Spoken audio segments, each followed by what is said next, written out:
मैं चंद्र प्रकाश, सहायक प्राध्यापक भुवन मालती टीचर ट्रेनिंग कॉलेज मोतिहारी, आप लोगों के सामने डीएलएड प्रथम वर्ष के छात्रों के लिए टॉपिक पितृसत्ता लेके आया हूँ।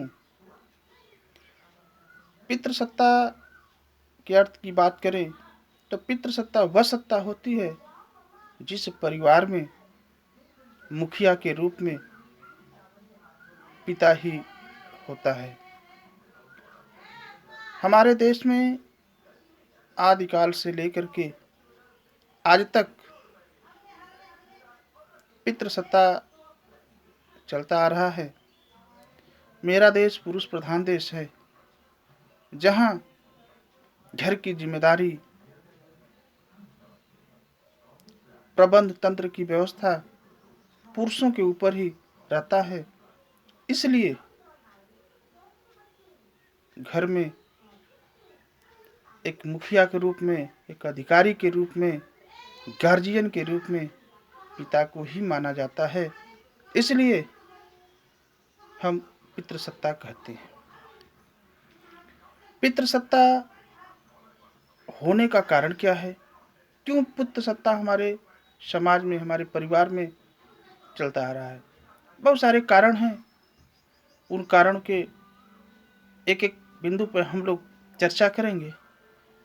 सबसे पहले आती है बात कि घर की जो सारी व्यवस्था को चलने चलाने की जो जिम्मेदारी होती है वह पिता की होती है, पुरुष समाज की होती है, पुरुष में मुख्य जो होता है उसकी होती है, और यह पीढ़ी दर पीढ़ी चलता रहता है। क्योंकि पितृसत्ता में हम बिंदुवार अगर चर्चा करें तो बहुत सारे कारण हमारे समाज में देखने को मिलता है। सबसे पहला, पुरुष को श्रेष्ठ माना गया है और वह सभी कार्यों को, पारिवारिक, सामाजिक, आर्थिक, राजनीतिक सभी चीज़ों का वह निर्वहन करता है। दूसरा, कुल दीपक, जैसा कि हमारी परंपराएं रही है, हमारी जनरीतियाँ, लोकाचार, कि वह कुल दीपक हमारे घर के चिराग के रूप में पुरुष वर्ग को माना गया है। अगला, वंश को चलाने वाला। इस विषय में थोड़ा सा हम अपनी बात को रखेंगे कि वंश को चलाने की जब बात आती है तो इसमें पुरुष ही नहीं, जितना पुरुष का उतना महिला का भी सहयोग होता है। फिर भी हमारी जो धर्म, संस्कृति, सभ्यता पुरुषों को ही महत्व देता चला रहा है और कुल दीपक के नाम से भी पुरुष को हम मानते हैं, सम्मान देते हैं। अगले कड़ी में अर्थोपार्जन करने वाला।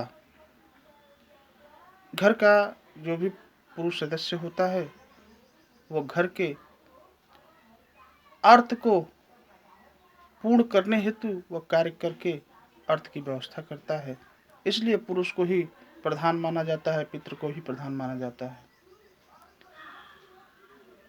और साथ ही साथ बहुत सारे ऐसे कारण हैं जिन कारणों से यह पितृसत्ता को महत्ता मिली है और यह अभी आगे मिलने की भी संभावना है।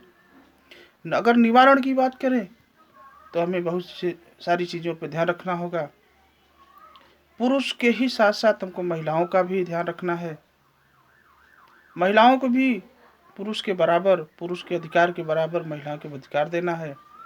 तब जाकर के महिलाओं का भी यह जो दूरी है, जो खाई है, यह पटने के कगार पे होगा। इसलिए पितृसत्ता को पितृसत्ता ही नहीं बल्कि मातृसत्ता बनाना है। मातृ पितृ सत्ता दोनों ही बनाना है और दोनों को लेकर चलने का प्रयास करना है। और हम सभी को पितृ सत्ता से ऊपर उठना होगा और उठ करके समाज को एक बंधन में बांध करके एक साथ महिला पुरुष को लेके चलने का प्रयास करना होगा। आज बस इतना ही। अगली कड़ी में आगे हम लोग कुछ नए विषय पर बात करेंगे। धन्यवाद।